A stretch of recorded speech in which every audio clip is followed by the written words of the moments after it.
Okay. I F R S 18 किधर से आ गया 7 के सिलेबस में भाई?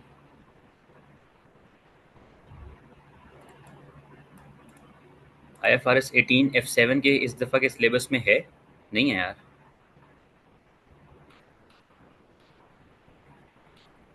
पे काउंटर और 2 मिनट बाद में मैं काउंटर पर लग गई थी। यहाँ पे एक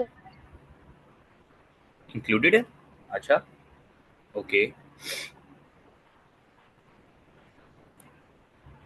मुझे तो था अभी IS1 ही चलाएंगे, उन्होंने बड़ी जल्दी आई एफ आर एस 18 डाल दिया। चलो, उस पर भी कर लेंगे डिस्कशन। मुझे बताएं कि कौन सा ऐसा है जो कि आपको ज़्यादा तंग करता है प्रैक्टिस करने में, समझ नहीं आती या एनीथिंग। मुझे पता है लेक्चर्स आप लोगों ने लिए हैं सारे, आप लोगों को चीज़ें समझ आई हैं, टॉपिक्स क्लियर हुए हैं, या लेक्चर्स लेके आप लोगों को स्टिल कन्फ्यूजन्स ही होती हैं?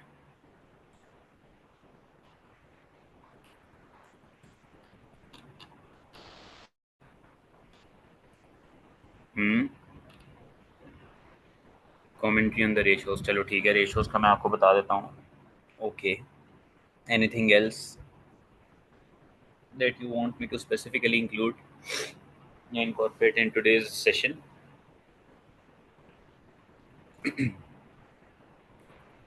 All right.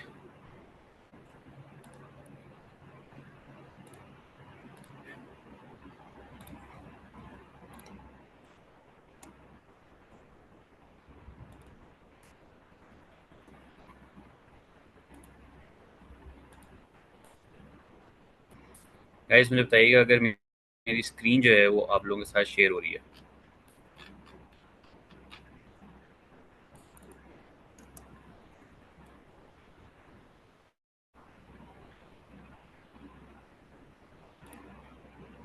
बिल्कुल ठीक है, बिल्कुल हसीब, आप अब्दुल हसीब आप बिल्कुल ठीक कह रहे हैं। कैश फ्लो की इंटरप्रिटेशन भी इंपॉर्टेंट है, मैं उसके ऊपर भी आपको बताता हूँ। आप मुझे बताएं मेरी स्क्रीन शेयर हो रही है? Is my screen share guys? Okay. Okay, ज़बरदस्त। अच्छा, तो फर्स्ट ऑफ ऑल गाइज, हम इस सेशन को ना बहुत ज़्यादा पार्टिसिपेटिव टाइप रखेंगे। मुझे आप लोगों की क्या कहते हैं, एक्टिवनेस चाहिए होगी। ठीक है, आप लोगों ने एक्टिव रहना है, आप लोगों ने साथ साथ रहना है, साथ साथ जवाब देने हैं, साथ साथ जो है वो चीज़ों का आपने मुझे बताते रहना है, ताकि हम लोग इसमें से भरपूर जो है वो फ़ायदा उठा सकें इस सेशन का। और इसकी ड्यूरेशन ऑलमोस्ट 1.5 टू 2 आवर्स के दरमियान होगी, जिसके अंदर हम लोग जो है ना वो सिर्फ फाइनेंशियल रिपोर्टिंग की प्रैक्टिस और उसकी बातें और उसके मुतालिक जो है ना चीज़ों को, टॉपिक्स को हम लोग कवर करेंगे।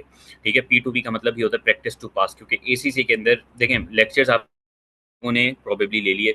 लेक्चर्स लेना इज़ वन थिंग, उसकी प्रैक्टिस करना is another thing, and then उस प्रैक्टिस को एग्जीक्यूट करना सही तरीके से, उस नॉलेज को एग्जीक्यूट करना in your exam is another thing. ठीक है, तो मैं आपको लेक्चर्स दे सकता हूँ जो कि आप लोगों को पोर्टल के ऊपर मिल गए होंगे, मैं आप लोगों को प्रैक्टिस करवा सकता हूँ, उसके बाद जो आप लोगों ने एग्जाम के अंदर बैठ के करना है वो आप लोगों ने खुद करना है। ठीक है, but my job is to make you ready for that, ताकि आप जब एग्जाम में बैठे हों तो आपको बिल्कुल ऐसे ब्लैंक ना फील करें, आपको चीज़ें, कुछ चीज़ों की समझ आ रही हो। ठीक है, अच्छा जी। तो प्रैक्टिस हम लोगों ने करनी है स्टार्ट। अब हम कहाँ से प्रैक्टिस स्टार्ट करें, ये जो है वो हमें देखना पड़ेगा।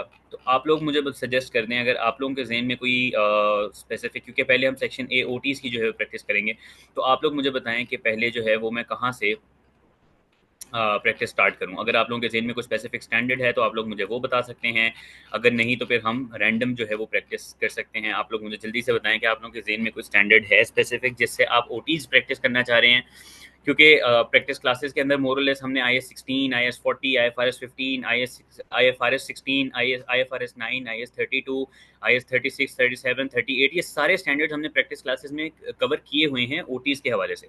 हमने कंसोलिडेशन भी कवर की हुई है CRs के हवाले से।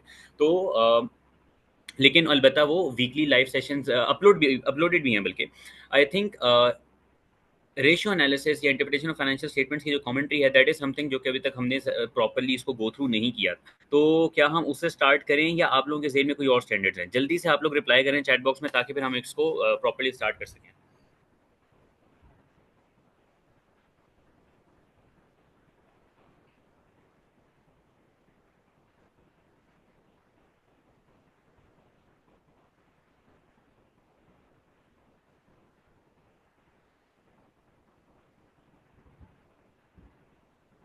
ओके।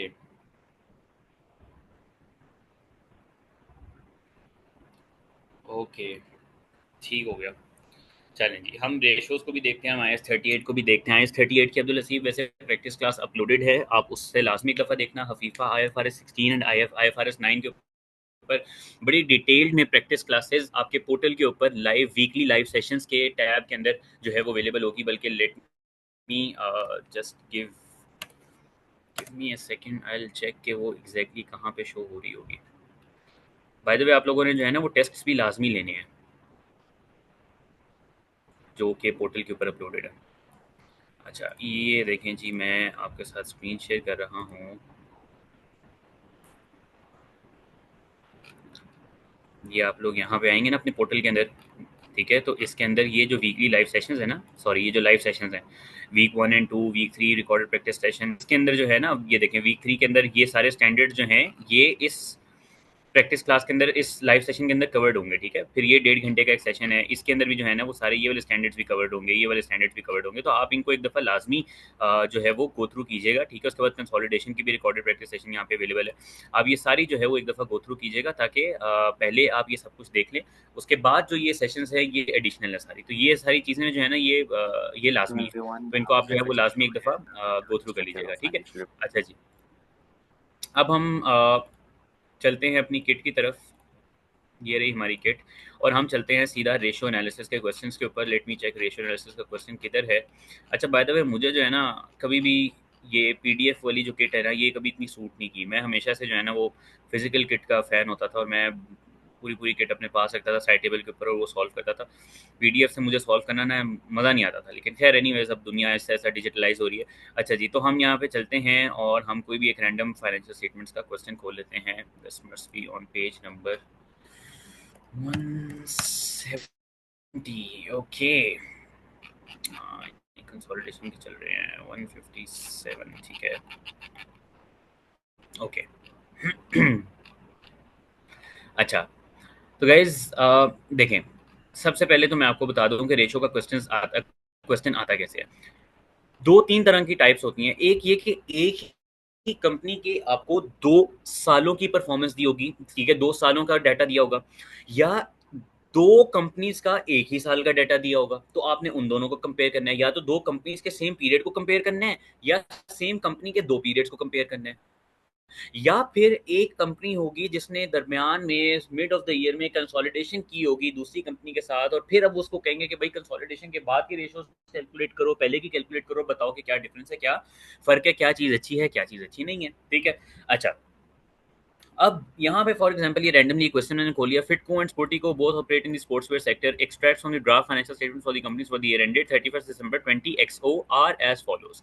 ठीक है ना, इन्होंने दोनों कंपनीज की फाइनेंशियल स्टेटमेंट्स दे दी, ठीक है, क्या कहते हैं, financial statement of financial position से कुछ एक्सट्रैक्ट्स दे दिए, और उन्होंने नीचे कुछ पॉइंटर्स दे दिए ऑब्वियसली, जो कि हेल्प करेंगे हमें हमारी कमेंट्री करने में, ठीक है? अच्छा जी, अब ना नीचे ही देखें, रेशो के क्वेश्चन में ये वाली जो रिक्वायरमेंट होती है ना, calculate the following ratios for both patents, क्या कहते हैं, फॉर बोथ द कंपनीज या both the years.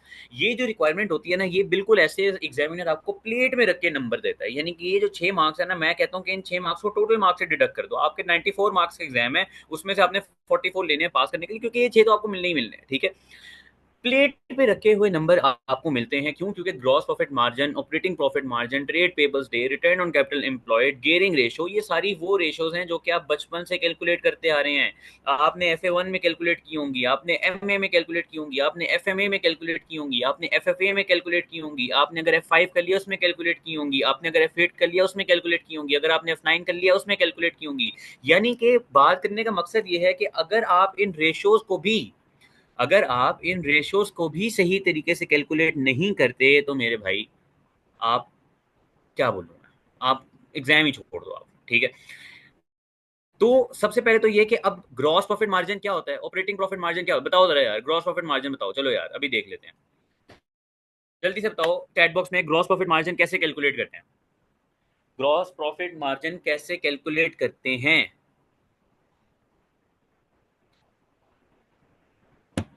Guys hello, answer चाहिए मुझे आप लोगों का, जल्दी जल्दी। बेशक आप अपना माइक अनम्यूट करके दो, या बेशक आप चैट बॉक्स में लिख के भेजो। अगर आपको लग रहा है कि चैट बॉक्स में टाइम ज़्यादा लग रहा है, आप माइक अनम्यूट कर लो, बट मुझे आपका जवाब चाहिए, वरना हम इस सेशन को ज़्यादा से ज़्यादा फ़ायदेमंद नहीं बना सकेंगे। आप लोगों की पार्टिसिपेशन चाहिए मुझे। Okay, gross profit divide by sales into 100। Okay, 8 participants हैं, एक मैं हूँ, ठीक है, बाकी सब किधर हैं? ओके, दूसरा भी आ गया, जीपी डिवाइड बाय सेल्स, बिल्कुल ठीक है। अच्छा, ऑपरेटिंग प्रॉफिट मार्जिन क्या होता है?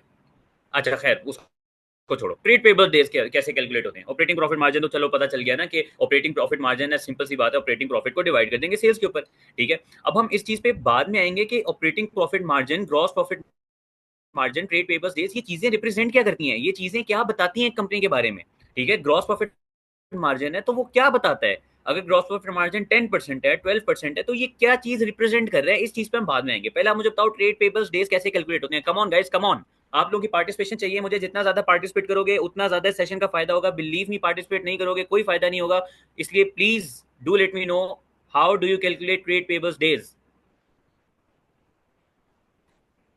How do you calculate trade payables days? जी मैं बिल्कुल ठीक हूँ, आप जो भी हैं मैं बिल्कुल ठीक हूँ। Trade payables divided by purchase. अच्छा, अब मुझे एक जल्दी से एक बात बतानी है, जल्दी से आप लोगों ने मुझे बात बतानी है। अगर हमें क्रेडिट परचेजेस भी गिवन हो और टोटल परचेजेस भी गिवन हो और हमें कॉस्ट ऑफ सेल भी गिवन हो, तो हम किसके ऊपर डिवाइड करेंगे ट्रेड पेबल्स को?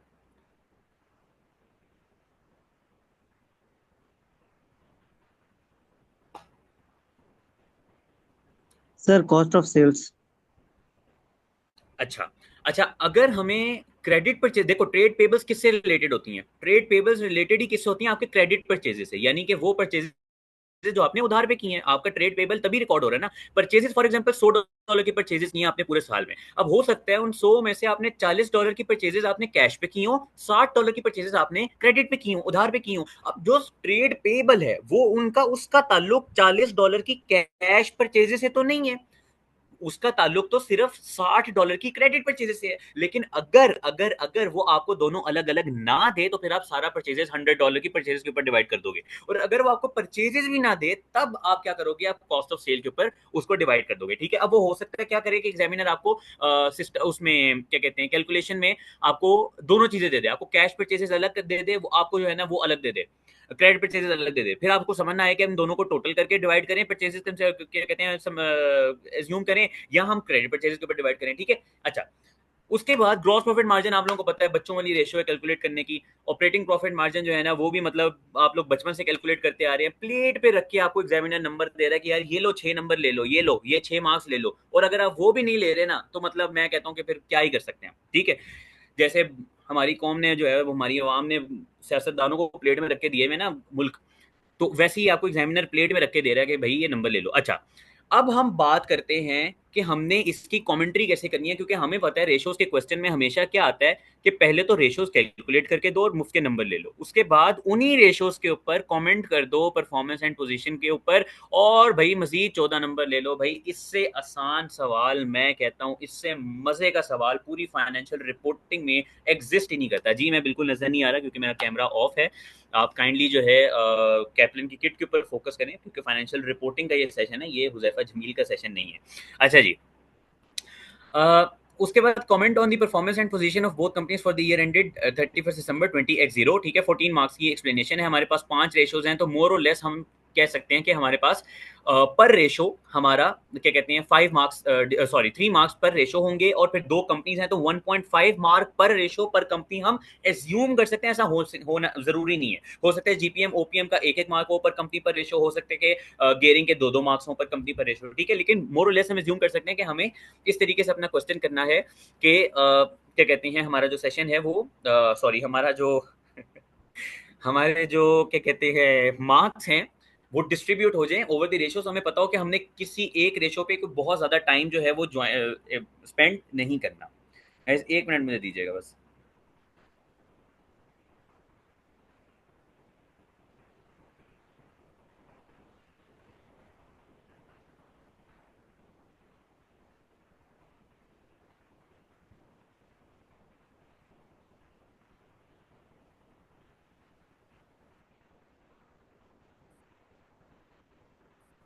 ओके हाँ, अब ग्रॉस प्रॉफिट मार्जिन कैलकुलेट कैसे करना है आपको पता है, रेशियोज कैलकुलेट करने कैसे करनी है वो तो आपको पता है। अब उनके ऊपर कमेंट्री कैसे करनी है, देखो भाई, अगर कोई पास कोई कॉपी पेंसिल पड़ी है तो लिख लो ये बात, नहीं तो इस बात को अच्छी तरह अपने पल्ले से बांध लो। बहुत ही ईजी ट्रिक है, बहुत ही ईजी टिप है to ace your interpretation question.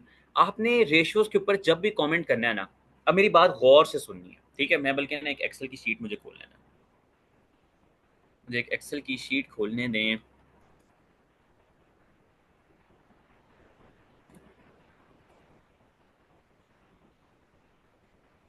Okay, अगर आपने एक रेशो कैलकुलेट की है, ग्रॉस प्रॉफिट, ठीक है, gross profit divided by sales, ठीक है, ये है जीपी मार्जिन। अब मुझे बताएं कि जीपी मार्जिन के अंदर अगर चेंज आए, फॉर एग्जांपल पहले साल में और दूसरे साल में जो जीपी मार्जिन था पहले 10% था, उसके बाद ये 15% चला गया, ये जो 5% का इंक्रीज आया है ये किस वजह से आया है? क्या इसकी वजह हो सकती है? इसकी वजह सिर्फ दो हो सकती है। देखो, ग्रॉस प्रॉफिट में क्या क्या चीजें आती हैं, ग्रॉस प्रॉफिट में कैलकुलेट करने में क्या क्या चीजें आती हैं? एक सेल्स, एक कॉस्ट ऑफ सेल, राइट? हम क्या करते हैं, हम sales less cost of sale करते हैं, ठीक है? फॉर एग्जाम्पल ये थी 100, ये थी 90, तो हमारे पास ग्रॉस प्रॉफिट आ जाता है 10 का, ठीक है? अब ये ग्रॉस प्रॉफिट कैसे चेंज हो सकता है, इसके अंदर क्या क्या चीजें आ रही हैं? एक इसके अंदर सेल्स आ रही है, एक इसके अंदर कॉस्ट ऑफ सेल आ रही है। यानी कि या तो कॉस्ट ऑफ सेल कम होगी, ठीक है, या फिर सेल्स बढ़ेंगी तो हमारा ग्रॉस प्रॉफिट बढ़ेगा, वरना हमारा ग्रॉस प्रॉफिट नहीं बढ़ेगा, ठीक है ना? तो ग्रॉस प्रॉफिट के कैलकुलेशन में क्या दो चीजें आ रही हैं, सेल्स या कॉस्ट ऑफ सेल्स। अब आपको पता चल गया, फॉर एग्जाम्पल पहले साल हमारा ग्रॉस प्रॉफिट मार्जिन था 10%, ठीक है, 10 का ग्रॉस प्रॉफिट था। अगले साल मैं यही डाटा यहाँ पे कॉपी करता हूँ, तो अगले साल मेरा जो कॉस्ट ऑफ सेल थी वो थी 80, बल्कि 85, जिसकी वजह से मेरा ग्रॉस प्रॉफिट आ गया 15। अब मुझे पता है कि या तो सेल्स बढ़ी होगी या कॉस्ट ऑफ सेल कम हुई होगी। इस केस में कॉस्ट ऑफ सेल कम हो रही है। अगर कॉस्ट ऑफ सेल कम हो रही है तो मैं कॉस्ट ऑफ सेल के अंदर मजीद ड्रिल डाउन करूंगा कि वो किस वजह से। पहले तो मैं कहूंगा, सबसे पहले मेरी कमेंट्री कहां से स्टार्ट होगी कि gross profit margin has increased over the year by 5%, which is an indicator of good performance of the company, ठीक है? The reason for this is this must be either a decrease in cost of sale or an increase in sales, because these are only the two things that reflect the gross profit or gross profit margin. उसके बाद फिर आप drill down करोगे कि after drilling down या after further analysis या after by looking at the financial statement, it can be seen that the cost of sale has reduced by $5, which has caused the gross profit increase by 5%, ठीक है?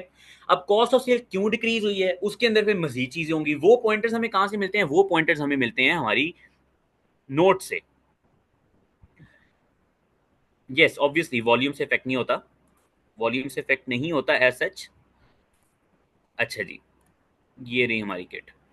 हाँ, अब यहां से हमें पता चलेगा कुछ ना कुछ कि भाई कॉस्ट ऑफ सेल क्यों कम हो रही है, क्यों बढ़ रही है, क्या हो रहा है, क्या नहीं हो रहा है, ठीक है? अच्छा, सबसे पहले तो ना गाइस, सबसे पहले आप लोगों ने क्या करना है, मैं आप लोगों को ये डाटा लेके आ रहा हूँ एक्सेल के ऊपर, ठीक है?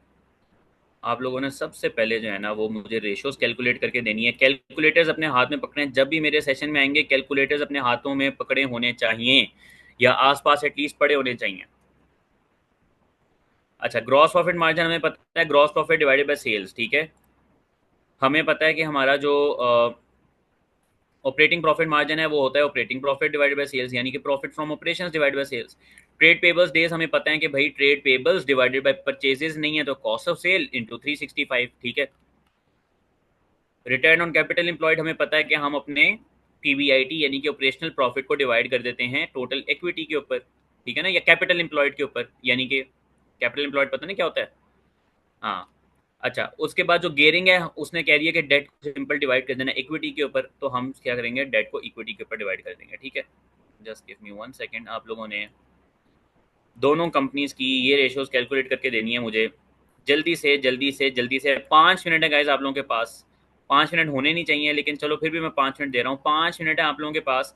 आपने मुझे जीपी मार्जिन, ठीक है, आपने मुझे ऑपरेटिंग प्रॉफिट मार्जिन, ठीक है, ये ले, ये स्क्रीन आप लोगों के सामने है, ये लें जी।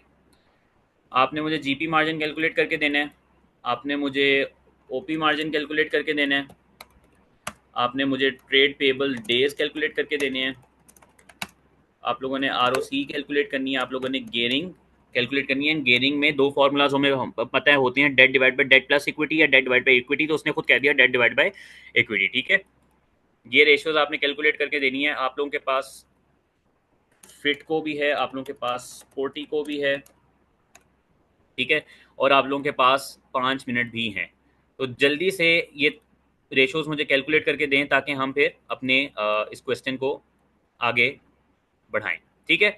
चलें जी, ये लें जी, ये आप लोगों के पास 5 मिनट है, आप लोगों ने इन रेशोज को कैलकुलेट करना है, जल्दी जल्दी जल्दी जल्दी जल्दी। Thank you.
गाइस 2 से 3 मिनट रह गए हैं आप लोगों के पास, जल्दी से सारी रेशियोज कैलकुलेट करें, ट्रेड पेबल्स डेज भी।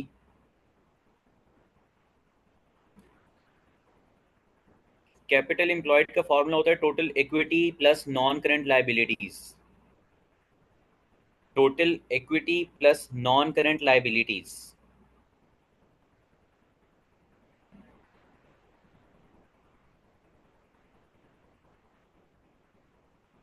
ओके, शाबाश शाबाश, वेरी गुड वेरी गुड। आगे भी आगे भी, जल्दी से 2 मिनट है आपके पास, बाकी रेशियोज भी कैलकुलेट करें, फिर हम स्टार्ट करेंगे इसके ऊपर।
अच्छा जी, तो आप लोगों ने रेशियोज माशाल्लाह से जो है आई कैन सी कैलकुलेट कर ली हैं, ठीक है। कोई और अगर कैलकुलेट कर रहा है तो हम 2 मिनट वेट कर लेते हैं, या फिर हम स्टार्ट करें? बताएं, जल्दी से बताएं, स्टार्ट करें फिर।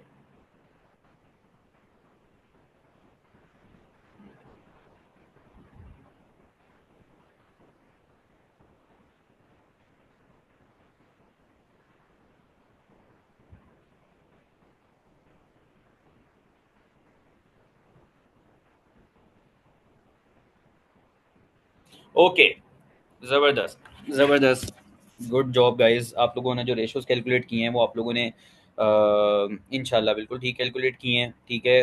अभी हम जो है वो उसको क्रॉस चेक भी कर लेते हैं। तो गाइस ये देखें, यहाँ पे हमें पता है कि ग्रॉस प्रॉफिट मार्जिन कैसे कैलकुलेट होगा। हमारा 60,000 का जो है वो ग्रॉस प्रॉफिट है, ठीक है, डिवाइडेड बाई 250,000 की हमारी सेल्स हैं, तो 0.24, ठीक है। मैं इसको पहले परसेंटेजेस में कर दूँ, just give me a second. क्यों न्यू न्यू, ठीक है, इसको हम ले लेते हैं, ओके। उसके बाद हमारे पास 70,000 का ग्रॉस प्रॉफिट है, 220 की सेल्स हैं, तो बिल्कुल ठीक आप लोगों के आंसर हैं। 32% और 24% का ग्रॉस प्रॉफिट मार्जिन है। उसके बाद हमारे पास ऑपरेशनल प्रॉफिट 25 है यहाँ पे फिटको का, ये देखें, और सेम 250 की सेल्स हैं तो 10%, और 32 डिवाइडेड बाई 220,000, तो हमारे पास 15% का ओपी में मार्जिन आ जाता है। अच्छा, अब आप लोगों ने डेसिमल प्लेसेस निकाले होंगे, तो मैं इसको ना डेसिमल प्लेसेस में ही कर लेता हूँ। अच्छा, उसके बाद ट्रेड पेबल्स डेज आप लोगों ने कैसे निकाले हैं? 35,000 के ट्रेड पेबल डेज हैं, डिवाइडेड बाय 190 की कॉस्ट ऑफ सेल है, मल्टीप्लाई बाय 365। तो ये परसेंटेज में नहीं आना चाहिए, इसको नंबर में आना चाहिए, तो हम इसको नंबर में ले आएंगे 67.24। यही यही थे, मुझे बताएं, यही थे आप लोगों के चैट बॉक्स में पेबल डेज यही थे? अच्छा, खैर। उसके बाद जो है 12,000 की पेबल डिवाइड बाय 150,000 की cost of sale, multiplied by 365, और ये हमारे पास आ गया 29.2 डेज। और अच्छा, बाय द वे, डेज को आप लोगों ने ना कभी भी डेसिमल में नहीं लिखना, क्योंकि डेज डेसिमल में होते नहीं है, ठीक है। डेज होल नंबर में आपने हमेशा लिखने हैं जब भी आपने कमेंट्री करनी है। अच्छा, रॉस जो है रिटर्न ऑन कैपिटल एम्प्लॉयड, उसमें कहाँ पे रिटर्न ऑन कैपिटल एम्प्लॉयड हम कैसे कैलकुलेट करेंगे? हम कहेंगे हमारे 25 का प्रॉफिट है, डिवाइडेड बाय जो हमारी टोटल इक्विटी है वो है 90 प्लस 45, ठीक है। ये हमारा 18.5 का आर आ जाएगा, ठीक है। इसी तरीके से हम कहेंगे प्रॉफिट फ्रॉम ऑपरेशंस 32 हैं, divided by total equity 60 plus 15 है, नॉन करेंट लाइबिलिटीज, तो टोटल कैपिटल एम्प्लॉयड हमारा ये आ जाएगा। गेयरिंग में हमने क्या करना है? हमने सिंपल डेट को इक्विटी के ऊपर डिवाइड कर देना है, 45 डिवाइडेड बाय 90, ठीक है, 50%, और दूसरी तरफ 15 डिवाइडेड बाय 60 जो कि है 25%। तो मुझे बताएं, यही आंसर थे आप लोगों के। R O C E of Fitco मैं दोबारा से देख लेता हूँ, कोई मसला नहीं है। 25,000 का ऑपरेशनल प्रॉफिट है, ठीक है, पीबीआईटी है, डिवाइडेड बाय 90,000 की इक्विटी है, प्लस 45,000 की नॉन करेंट लाइबिलिटीज है, बिल्कुल ठीक यही होना चाहिए। आपका कुछ और आ रहा था, आपका कुछ और आ रहा था, आपने ऊपर आई थिंक 18.5 ही लिखा है। अच्छा नहीं, अब्दुल हसीब, आपने मेरे ख्याल से लिखा ही नहीं है। हाँ, आपने फिट को 29.6 लिखी है, बट बाकी स्टूडेंट्स ने 18.5 लिखा है, and I believe 18.5% is the right answer. आप एक दफ़ा अपना रीचेक कर लेना। अच्छा जी, अब हमें भाई मुबारक हो, आप लोगों को 6 मार्क्स मिल गए भाई, क्या बात है, क्या बात है, क्या बात है। आप लोगों को जो है ना वो 6 मार्क्स इस टाइम मिल चुके हुए हैं, क्या बात है। I am so happy for you people. अच्छा जी, अब हम चलते हैं इसकी कॉमेंट्री के ऊपर। अब मैंने आपको बताया कि भाई आपने क्या करना है, आपने ना सिंपल हर रेशो के अंदर घुस जाना है। आपने कहना है कि gross profit margin, gross profit margin में आती हैं दो चीजें, एक रेवेन्यू, एक कॉस्ट ऑफ सेल, उसके बाद ही आता है ना ग्रॉस प्रॉफिट मार्जिन। मतलब ये देखें, ये अगर ग्रॉस प्रॉफिट क्या कहते हैं, ग्रॉस प्रॉफिट है, तो ग्रॉस प्रॉफिट मार्जिन को कैलकुलेट करने में ये वाली फिगर और ये वाली फिगर यूज हो रही है। इसका मतलब है कि सिर्फ ये दो फिगर्स हैं जिनके ऊपर नीचे होने की वजह से ग्रॉस प्रॉफिट मार्जिन या बढ़ेगी या कम होगी। मुझे बताएं, इस बात पे आप लोग एग्री कर रहे हैं? इस बात पे आप लोग एग्री कर रहे हैं कि सिर्फ इन दो फिगर्स के ऊपर नीचे होने की वजह से या ग्रॉस प्रॉफिट मार्जिन कम होगी या ग्रॉस प्रॉफिट मार्जिन ज्यादा होगी? इसके अलावा तो कोई ऐसी फिगर नहीं है जिसकी वजह से ग्रॉस प्रॉफिट मार्जिन बढ़ेगी या कम होगी, ठीक है। तो आपने क्या करना है, मुझे बताएं, आपने क्या करना है? आपने सिंपल इन दोनों चीजों का, अच्छा, अब यहाँ पे पहले तो आपने क्या करना है, आपने फिटको को कंपेयर करना है स्पोर्टिको के साथ, ठीक है। आप कहोगे अच्छा देखें, अब रिक्वायरमेंट के ऊपर हम आते हैं, मैं रिक्वायरमेंट भी यहाँ पे लेके आता हूँ, मुझे एक सेकंड दें।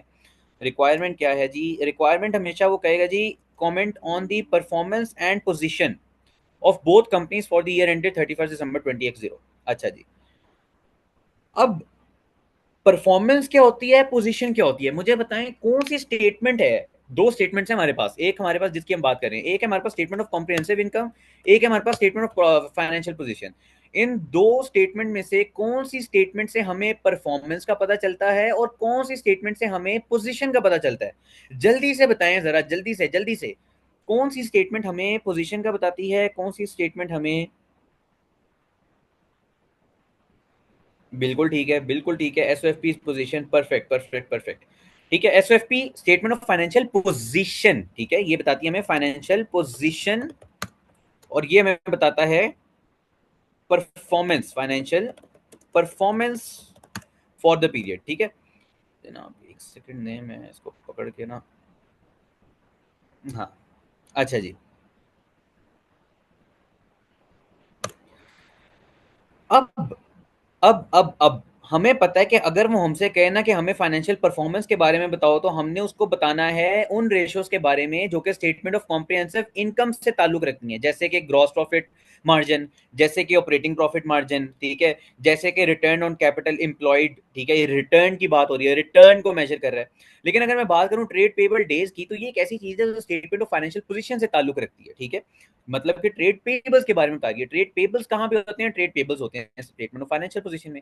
गियरिंग क्या चीज है, ये ताल्लुक रखती है स्टेटमेंट ऑफ फाइनेंशियल पोजीशन से। तो ये दो रेशियोज हमारी, ट्रेड पेबल डेज और गियरिंग, ये दो रेशियोज आएंगी हमारी फाइनेंशियल पोजीशन के अंदर, यानी कि ये जो दूसरी हेडिंग हम बनाएंगे और जो पहली हेडिंग हम परफॉर्मेंस की बनाएंगे उसके अंदर आएगी ये तीन ratios, gross profit margin, operating profit margin और रिटर्न ऑन कैपिटल एम्प्लॉयड। अब पहले तो आप हमेशा जो है ना एक बिल्कुल बेसिक सा कंपैरिजन करोगे कि यार फिटको की ग्रॉस प्रॉफिट मार्जिन 24% है, स्पोर्टिको की 31.8% है। अगर हम कंपेयर करें तो हमारे नजदीक, अगर हम कंपेयर करें तो हमारे नजदीक क्या हो रहा है, सॉरी स्क्रीन गायब हो गई मेरी, हाँ, अगर हम कंपेयर करें तो हमारे नजदीक स्पोर्टिको जो है वो बहुत बेहतर है। अब इसके फैक्टर्स देख लेते हैं हम। फैक्टर्स के लिए हमें क्या करना पड़ेगा, हमें इसके पॉइंट्स पढ़ने पड़ेंगे जो कि उसने हमें नोट्स दिए होते हैं, हर क्वेश्चन के अंदर लाजमी वो देगा। ठीक है, उनको अब मैं कहाँ पे रखूँ, उसको हम रख लेते हैं यहाँ पे कहीं पे रख लेते हैं यार, ये लो। अच्छा जी, अब पहले हम ये पॉइंट्स पढ़ते हैं, उसके बाद हम आगे क्वेश्चन के ऊपर मूव ऑन करते हैं। मुझे पता है स्क्रीन शेयर हो रही है ना, ये ब्लर तो नहीं आ रहा क्वेश्चन मैंने जो लेके मैं आया हूँ एक्सेल के ऊपर, ये ठीक है ना, इसी तरीके से मैनेज कर लेंगे ना कि, अच्छा ठीक है, कि किट दिखाऊं मैं, ओके ओके है, जबरदस्त हो गया। अच्छा जी, अब ये देखें, कहता है जी Fitco is a manufacturer and retailer of premium branded sportswear which it sells online and in its own international chain of branded stores. ठीक है, जबकि स्पोर्टिको क्या है, Sportico sells mid market sportswear. ठीक है, इनके मिड मार्केट स्पोर्ट्सवेयर हैं, इनके कुछ प्रीमियम ब्रांडेड नहीं है। In department stores and online, it sources its goods directly from the manufacturer and does not make international sales. Sportico plans to expand into the international market during the next financial year. हमें पता क्या चला इन दो points को पढ़ने से कि जो फिटको है वो एक प्रीमियम ब्रांडेड स्पोर्ट्सवेयर है जिनकी अपनी ब्रांचेस हैं, अपने ब्रांडेड स्टोर्स हैं, इंटरनेशनली वो सप्लाई करते हैं। इसका मतलब है उनकी सेलिंग कॉस्ट ज्यादा होगी, उनकी शिपिंग कॉस्ट ज्यादा होगी। ठीक है, उनकी ब्रांड अपना है, शॉप अपनी है, तो उनको उसके क्या कहते हैं एक्सपेंसेस ज्यादा होंगे। ठीक है ना, उनका क्या कहते हैं सेलिंग एंड डिस्ट्रीब्यूशन एक्सपेंस ज्यादा होंगे, उनके एडमिनिस्ट्रेशन एक्सपेंस ज्यादा होंगे। जबकि दूसरी तरफ स्पोर्टी को क्या करता है, स्पोर्टी को डायरेक्टली सोर्स करता है मैन्युफैक्चरर से गुड, वो खुद नहीं बनाता, उनकी अपनी कोई प्रोडक्शन प्लांट्स नहीं है और उनको इंटरनेशनल सेल्स भी नहीं करने की जरूरत, ठीक है, उनके सेलिंग कॉस्ट डिस्ट्रीब्यूशन कॉस्ट कम होगी। ठीक है, और वो डिपार्टमेंट स्टोर्स में बेचते हैं और ऑनलाइन बेचते हैं। अच्छा जी, ऑन 31 दिसंबर 20XO, यानी कि साल के आखिरी दिन के ऊपर, फिट को disposed of its investment in the active division for consideration of $10 million. ठीक है जी, the cash proceeds have been recorded as a receivable at the date of the financial statements were at the date the financial statements were prepared, and the gain on disposal is included in the statement of profit or loss above. ठीक है जी, यानी कि जो gain है ना, gain वो यहाँ पे प्रॉफिट ऑन डिस्पोजल, ये देखें 5,000 क्या कहते हैं 5 मिलियन का जो है ना वो गेन आया हुआ है फिटको की उसके अंदर फाइनेंशियल स्टेटमेंट्स के अंदर। The active division had the following ratios, उसने एक्टिव डिवीजन बेच दी है लेकिन एक्टिव डिवीजन की उसने रेशियोज बता दिए हैं कि जीपीएम 40% था, ओपीएम 5% था। ठीक है, यानी कि ग्रॉस प्रॉफिट मार्जिन बहुत जबरदस्त था, ऑपरेटिंग प्रॉफिट मार्जिन कम था। फिटको also charged 100,000 per month to the active division for central services which was deducted from operating expenses in the financial statements, यानी कि 1.2 million per year, 100,000 per month है ना, तो 100,000 पर मंथ यानी कि 12 महीने, तो एक साल की 1.2 मिलियन की जो इनकी कॉस्ट है, 1.2 मिलियन की जो इनकी कॉस्ट है एक साल की, वो ये रिमूव कर रहे थे, ऑपरेटिंग एक्सपेंसेस से डिडक्ट कर रहे थे। ठीक है, अब इनको अगले साल ऑपरेटिंग एक्सपेंसेस में डालना पड़ेगा, तो इसका मतलब है कि 1.2 मिलियन से इनके ऑपरेटिंग एक्सपेंसेस बढ़ जाएंगे। अब हमने सारे पॉइंट्स पढ़ लिए, अब हम कमेंट्री करेंगे फिटको स्पोर्टिको के परफॉर्मेंस के ऊपर। तो हम सबसे पहले तो एक बेसिक जनरल से बात करेंगे, क्या स्पोर्टिको की ग्रॉस प्रॉफिट मार्जिन अच्छा है, फिटको का ग्रॉस प्रॉफिट मार्जिन जो है वो कम है। हालांकि फिटको एक प्रीमियम ब्रांड है, तो जो प्रीमियम ब्रांड्स होते हैं ना उनके ग्रॉस प्रॉफिट अच्छे खासे ज्यादा होते हैं, उनके एक्सपेंसेस आते हैं सेलिंग डिस्ट्रीब्यूशन मार्केटिंग की जगह पे, लेकिन क्योंकि उनका एक प्रोडक्ट की जो कॉस्ट होती है ना वो उसकी ब्रांड वैल्यू की वजह से उसका रेवेन्यू अच्छा खासा होता है। मतलब कि आप देखें कि आप एक शर्ट लेते हैं, ठीक है, आप शर्ट लेते हैं क्या कहते हैं तलहा की दुकान से अपने करीबी बाजार में, तो वहां पे आपको मिलती है वो शर्ट 200 रुपए की। वही शर्ट आप जाके नाइक से लेते हैं या आप एडिडास से लेते हैं तो आपको मिलती है 20,000 रुपए की। अब कॉस्ट, हाँ हो सकता है तलहा की दुकान की कॉस्ट भी कम ही हो नाइकी से एडिडास से, लेकिन स्टिल तलहा की दुकान की कॉस्ट अगर उस शर्ट को बनाने की जो वो 200 रुपए की बेच रहा है अगर वो 50 रुपए थी, उसका मतलब उसके ऊपर 150 रुपए प्रॉफिट कमा रहा है। अगर एक शर्ट बनाने की कॉस्ट तलहा के लिए 50 रुपीज है तो वो एडिडास के लिए कितनी ही होगी, कितनी ही होगी बताएं, 50 नहीं तो 100 होगी, 100 नहीं तो 200 होगी, स्टिल वो उसके ऊपर 19,800 रुपए अर्न कर रहे हैं। इसका मतलब क्या होता है कि यूजुअली प्रीमियम ब्रांड्स के जो ग्रॉस प्रॉफिट्स होते हैं they are a lot higher than local brands या लोकल सेल्स, ठीक है, जो लोकल रिटेलर्स होते हैं उनकी मैं बात कर रहा हूँ।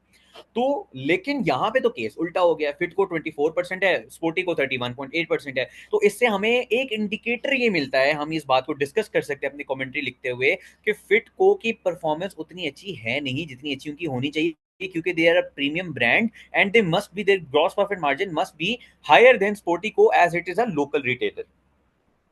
लेकिन फिर इसके अंदर हम क्या बात आर्ग्यू कर सकते हैं, मुझे बताएं, मैंने आपको कहा था कि ग्रॉस प्रॉफिट मार्जिन की जब आपने बात करनी है तो आपने रेवेन्यू और कॉस्ट ऑफ सेल्स के ऊपर रहना है, ठीक है। अब हम कह सकते हैं कि यार कॉस्ट ऑफ सेल फिटको की ज्यादा है स्पोर्टिको से, ठीक है। तो कॉस्ट ऑफ सेल ज्यादा क्यों है, कॉस्ट ऑफ सेल ज्यादा शायद इसलिए है क्योंकि वो इन हाउस प्रोडक्शन करते हैं, ठीक है, उनके प्रोडक्शन प्लांट्स लगे हुए हैं, उसके ऊपर लेबर लगी हुई है, उनकी कॉस्ट आ रही है, सब कुछ हो रहा है। जबकि स्पोर्टी को क्या करता है, डायरेक्ट मैन्युफैक्चर से सोर्स करता है गुड्स, तो हो सकता है कि स्पोर्टी को यहाँ पे अपनी कॉस्ट सेव कर रहा हो जिसकी वजह से ग्रॉस प्रॉफिट मार्जिन के अंदर फर्क आ रहा है। अच्छा, उसके बाद मुझे बताएं समझ लगी है ये बात? ओके, अब हम आते हैं ऑपरेटिंग प्रॉफिट मार्जिन पे। ऑपरेटिंग प्रॉफिट मार्जिन इसका 10% है, इसका 14% है।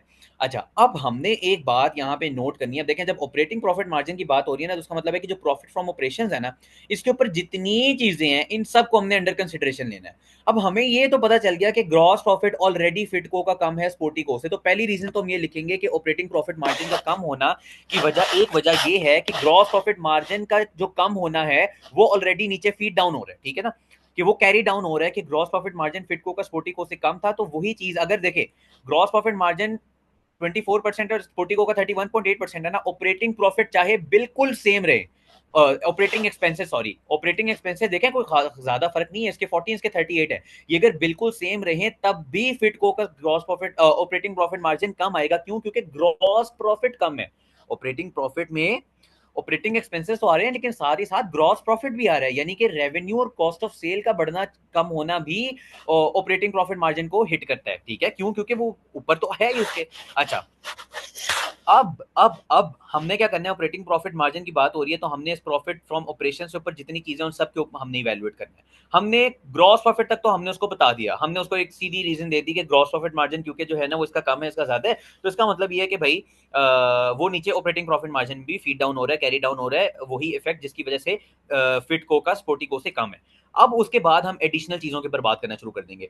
जब भी स्टेटमेंट ऑफ कॉम्प्रिहेंसिव इनकम में कोई वन ऑफ ट्रांजैक्शन का इफेक्ट होगा, जैसे ये प्रॉफिट ऑन डिस्पोजल है, ये रोज रोज हर साल नहीं होती, ये किसी किसी साल होती है, ये वन ऑफ ट्रांजैक्शन है, ये एक अनयूजुअल ट्रांजैक्शन है, ये कोई रेगुलर एक्सपेंस या रेगुलर इनकम नहीं है, तो आप क्या कहेंगे, आप कहेंगे कि प्रॉफिट ऑन डिस्पोजल एक वन ऑफ आइटम थी 5,000 यानी कि $5 मिलियन की, जिसकी वजह से हमारे ऑपरेटिंग प्रॉफिट मार्जिन अभी भी इन्फ्लेट हो रहा है। अगर मैं इस 25 को 20 कर दूं तो ये असल में 8% होना चाहिए। आप ये भी कैलकुलेट करके उसको बता सकते हो, आप उसको कह सकते हो कमेंट्री करते हुए कि if we exclude the effect of a one off transaction of profit on disposal of investment in फलाना ढिमकाना, the operating profit margin is 8% which actually reflects the performance of Fitco. क्योंकि ये जो प्रॉफिट है ये परफॉर्मेंस को reflect नहीं कर रहा। ये तो उनको एक प्रॉफिट मिल गया डिस्पोजल के ऊपर, जो कि उन्होंने फाइनेंशियल स्टेटमेंट्स में दिखा के अपना ऑपरेटिंग प्रॉफिट मार्जिन जो है ना वो इन्फ्लेट कर लिया। लेकिन असल में अगर हम उनकी परफॉर्मेंस की बात करें तो इसका ताल्लुक उनकी परफॉर्मेंस से नहीं है। परफॉर्मेंस के मुताबिक तो सिर्फ ऑपरेटिंग प्रॉफिट मार्जिन 8% है। तो इस तरह की बातें भी आप कर सकते हैं। उसके बाद आप उनको ये भी कह सकते हैं कि भाई ये देखो, ये जो फिटको है ना वो 100,000 पर मंथ जो है ना वो एक्टिव डिवीजन को चार्ज करता था, जिसकी वजह से वो उसको क्या कहते हैं रिड्यूस करता था यहाँ एक्सपेंसेस में से। लेकिन अब अगले साल उनको रिड्यूस करने को नहीं मिलेगा, जिसका मतलब है अगर आप इसको 26.2 कर दोगे तो आपका प्रॉफिट ऑपरेटिंग प्रॉफिट मार्जिन जो है वो मजीद क्या हो जाएगा, बढ़ जाएगा। एक्सपेंसेस आपके, सॉरी, ऑपरेटिंग एक्सपेंसेस आपके जो है ना वो मजीद क्या हो जाएंगे, वो मजीद बढ़ जाएंगे। ठीक है ना, आपका प्रॉफिट मार्जिन बेसिकली कम हो जाएगा, ये हो जाएगा 23.8। ठीक है ना, तो ये देखिए 9.5%, 5% से आपको ऑपरेटिंग प्रॉफिट मार्जिन मजीद गिर जाएगा। तो जरूरी नहीं है इतनी डीपली कैलकुलेशन में पढ़ो, हाँ वन ऑफ ट्रांजेक्शन को एक्सक्लूड करके कैलकुलेशन दिखा दो, लेकिन उसको ये पॉइंट्स का इफेक्ट जरूर बताना है। ठीक है ना, हमने ग्रॉस प्रॉफिट उसमें बता दिया कि ये हमने इस पॉइंट को, आपने बस ये देखना है कि जब भी आप क्या कहते हैं कैलकुलेट कर रहे हो ना, तो आपने ये देखना है कि क्या आप सारे पॉइंट्स को इनकॉर्पोरेट कर रहे हो अपनी कमेंट्री में। हमने प्रीमियम ब्रांड का जिक्र कर दिया ग्रॉस प्रॉफिट में, हमने mid market department stores online international sales इसका क्या कहते हैं वो कर दिया, जिक्र कर दिया operating profit, sorry gross profit margin में। ठीक है, अब आप ये इंटरनेशनल सेल्स वाला पॉइंट ऑपरेटिंग प्रॉफिट मार्जिन में लिख सकते हो। कह सकते हो कि जिनके ऑपरेटिंग एक्सपेंसेस हैं फिटको के ज्यादा होंगे क्योंकि वो इंटरनेशनल सेल करते हैं, उनकी शिपिंग कॉस्ट ज्यादा होगी, उनकी मार्केटिंग कॉस्ट ज्यादा होगी, वो एक प्रीमियम ब्रांड है तो उनकी मार्केटिंग भी ज्यादा होगी। जबकि स्पोर्टी को क्या करता है, वो हमें सिंपल डिपार्टमेंट स्टोर्स या ऑनलाइन बेचता है, तो उनकी वैसी कॉस्ट है ना हो। आप इस पॉइंट को भी लिख सकते हो। उसके बाद आप इस पॉइंट को कैसे इंकॉर्पोरेट कर सकते हो, हमने ये 5 मिलियन का प्रॉफिट ऑन डिस्पोजल तो रिकॉर्ड कर लिया, लेकिन ये जो उसने रेशियोज दिए हैं, जीपी मार्जिन 40%, ओपी मार्जिन 5%, हम इसको ऐसे इंकॉर्पोरेट कर सकते हैं कि फिटको का 24% जीपी मार्जिन है, और इस 24% में 40% तो एक्टिव डिवीजन का, राइट। इसका मतलब है कि फिटको का अपना ऑपरेट जीपी मार्जिन तो बड़ा कम होगा, जिसके बाद 40% उसमें ऐड हुआ तो ये 24% बना, राइट। इसका मतलब ये हुआ कि ग्रॉस प्रॉफिट मार्जिन फिटको का अभी भी ऑलरेडी इन्फ्लेटेड है due to the active division. अगर एक्टिव डिवीजन ना होती, एक्टिव डिवीजन इसका साथ ना देती, तो भाई हमें क्या पता कि ये 24% से भी कम होती रेशो। ठीक है, अच्छा जी। उसके बाद हम आ जाएंगे ट्रेड पेबल्स डेज पे।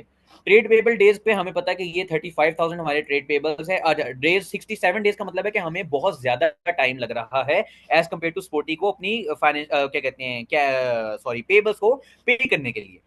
पेबल्स भी हमारे ज्यादा हैं। अब अगर हम कैश देखें तो कैश हमारे पास कम है। इसका मतलब क्या हुआ, इसका मतलब ये हुआ कि हमें हमें हमें हमें कैश ज्यादा चाहिए, हमारे पास कैश कम है। ये it can be one of the reason कि ट्रेड पेबल्स को हम पे नहीं कर पा रहे हैं। ठीक है, और कैश कम होने की रीजन क्या हो सकती है, उसने स्टेटमेंट ऑफ कैश फ्लोज तो दी नहीं हुई, तो हम यही एज्यूम करेंगे कि क्योंकि ऑपरेटिंग एक्सपेंसेस ज्यादा हैं, ग्रॉस प्रॉफिट मार्जिन कम है, हम अपने रेवेन्यू को कम कैश में कन्वर्ट कर पा रहे हैं एज कंपेयर टू स्पोर्टिको। स्पोर्टिको का रेवेन्यू कम है लेकिन उनका ग्रॉस प्रॉफिट ज्यादा है, जिसकी वजह से उनका कैश ज्यादा है। ठीक है ना, तो रेवेन्यू उनका 30,000 कम है लेकिन प्रॉफिट उनका ज्यादा है। ठीक है, प्रॉफिट बिफोर टैक्स उनका डबल है। ठीक है, जबकि रेवेन्यू उनका कम है। तो ऐसा क्यों है, इसका मतलब है कि they are better in converting their revenue या सेल्स इनटू कैश। ठीक है, आप ये पॉइंट मेंशन कर सकते हो ट्रेड पेबल्स के डेज के डिस्कशन में। उसके बाद अच्छा परफॉर्मेंस के अंदर ये भी हम अगर रहे तो आरओसी की बात हम करें तो ये देखें जी, आरओसी फिटको की बहुत कम है, स्पोर्टी की बहुत ज्यादा है। उसकी वजह क्या है, आरओसी में क्या क्या चीजें आ रही होती हैं, आरओसी में आती है इक्विटी, नॉन करंट लायबिलिटीज यानी कि कैपिटल एम्प्लॉयड। अब ये कैपिटल एम्प्लॉयड हम यहाँ पे कहीं पे लिख लेते हैं, फिटको का और स्पोर्टिको का।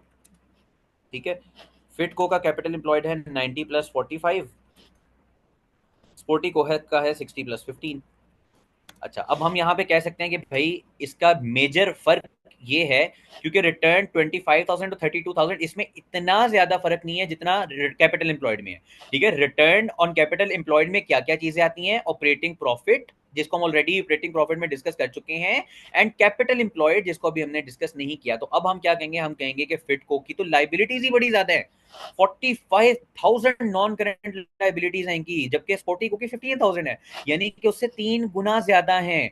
इसी तरह इनकी इक्विटी भी ज्यादा है, जो कि एक अच्छी बात हो सकती है, लेकिन यहाँ पे वो क्या कर रही है, कैपिटल एम्प्लॉयड को इंक्रीज कर रही है, जिसकी वजह से एसेट बेस्ड यानी कि बढ़ गई और हमारा जो रिटर्न ऑन कैपिटल एम्प्लॉयड है वो बहुत कम हो गया। जबकि स्पोर्टिको का क्या फायदा है, उनके पास नॉन करंट लाइबिलिटीज 1/3 ऑफ फिटको की नॉन करंट लाइबिलिटीज हैं, यानी कि अगर इनकी 45,000 है तो इनकी सिर्फ 15,000 की नॉन करंट लाइबिलिटीज हैं, which makes it less riskier and less capital employed, leading towards a higher return on capital employed. ठीक है, अच्छा जी, उसके बाद गेयरिंग की अगर हम बात करें तो स्पोर्टिको की सिर्फ 25% है, फिटको की 50% है। ठीक है, हम यहाँ पे कह सकते हैं कि फिटको ज्यादा रिस्कियर है, फिटको के पास जो है ना वो कैश भी कम है, फिटको की नॉन करंट लाइबिलिटीज भी ज्यादा हैं, फिटको की ट्रेड पेबल्स भी ज्यादा हैं। तो भाई हमें तो ये समझ नहीं आ रही कि किस तरीके से जो है ना अपने कैश को यूटिलाइज करेंगे, किस तरीके से अपनी नॉन, अब ये तो अपने पेबल नहीं पूरे पे कर सकते। मतलब स्पोर्टिको का तो चलो समझ आता है ना, 12,000 के पेबल है, 10,000 उनके पास कैश पड़ा है, इनके पास तो 35,000 के पेबल्स हैं, 45,000 की इनकी नॉन करंट लाइबिलिटीज है, कैश इनके पास है नहीं, प्रॉफिट मार्जिन इनके कम है। तो ओवरऑल हमें पता ही चला कि स्पोर्टिको की जो परफॉर्मेंस है that is much better, Sportico की जो फाइनेंशियल पोजीशन है that is much better as compared to the Fitco company. ठीक है, अब इसके अंदर क्या चीज ऐसी रहेगी जो हमने डिस्कस नहीं की? हमने कैश कर लिया, हमने इक्विटी नॉन करंट लाइबिलिटीज को कैपिटल एम्प्लॉयड की शक्ल में कर लिया, हमने पेबल्स को कर लिया, रेवेन्यू कॉस्ट ऑफ सेल को जीपी मार्जिन में कर लिया, profit and disposal operating expenses को ओपी मार्जिन में कर लिया। चीज रहेगी वो है फाइनेंस कॉस्ट। फाइनेंस कॉस्ट क्या हो, अब इसका उसने पूछा तो नहीं है, लेकिन आप सिंपल, उसने कोई रेशो तो नहीं कैलकुलेट करवाया, लेकिन आप सिंपल जो है ना उसको फिर भी क्या कहते हैं उसके ऊपर कमेंट कर सकते हो कि भाई फाइनेंस कॉस्ट 7500 है, इसकी क्यों? क्योंकि इनकी नॉन करंट लायबिलिटीज बहुत ज्यादा हैं, तो it would definitely result in higher finance cost. इसकी सिर्फ 1000 क्यों? क्योंकि इसकी नॉन करंट लायबिलिटीज कम है। ठीक है, अच्छा, अब हम इससे कहेंगे कि भाई हमें पता है कि इंटरेस्ट कवर की क्या कहते हैं रेशियो होती है कि इंटरेस्ट कवर कितने टाइम्स है, यानी कि प्रॉफिट के अंदर कितने टाइम्स हम इस प्रॉफिट में से अपनी फाइनेंस कॉस्ट को पे ऑफ कर सकते हैं।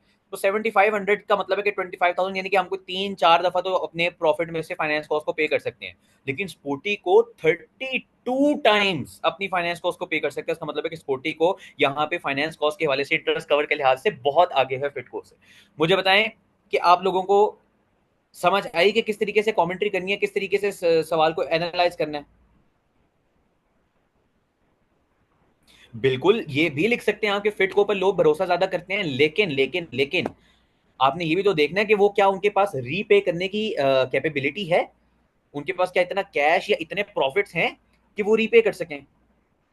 स्पोर्टिको की नॉन करंट लायबिलिटीज है 15,000, उनका प्रॉफिट है 31,000, उनका कैश है 10,000, वो बहुत इजीली रीपे कर सकते हैं। लेकिन क्या फिट को आपको इन द शॉर्टर टर्म वो तो ट्रेड पेबल्स को पूरा नहीं कर पा रहे, 5,000 का कैश है, 17,500 का प्रॉफिट है, तो ट्रेड पेबल्स को पूरा नहीं कर सकते। तो ये लॉन्ग टर्म क्या बनाएंगे? तो ये उल्टा लॉन्ग टर्म में क्या होगा कि क्रेडिट वर्थिनेस इनकी ड्रॉप हो सकती है। ठीक है, मुझे बताएं जल्दी से, ये क्वेश्चन आप लोगों को समझ आया? अच्छा, अब do you want me to read out the standard solution?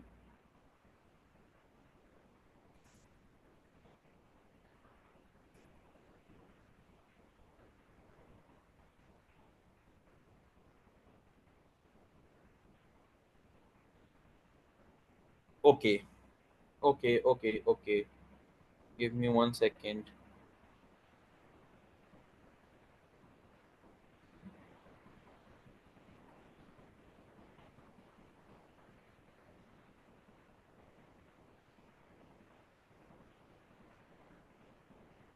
जी वालेकुम अस्सलाम।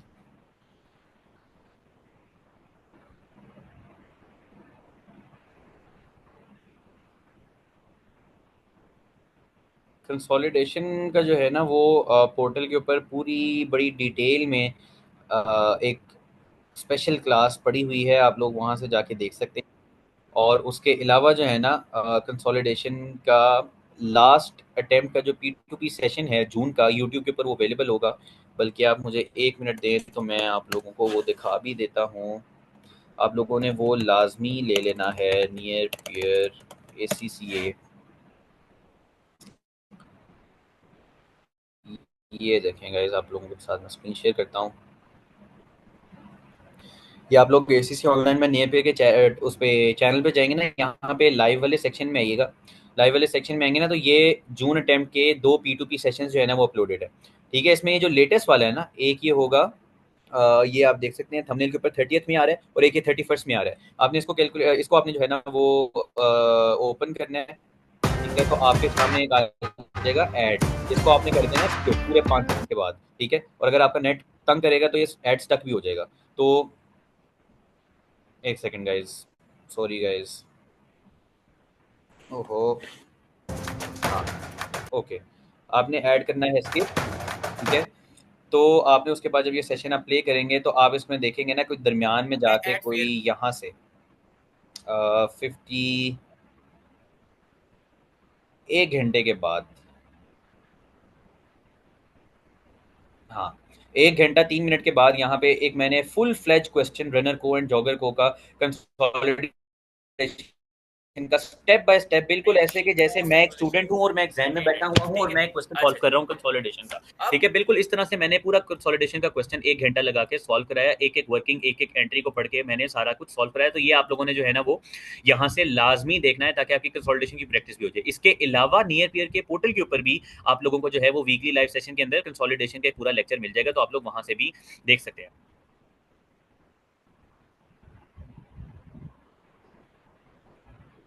अच्छा जी,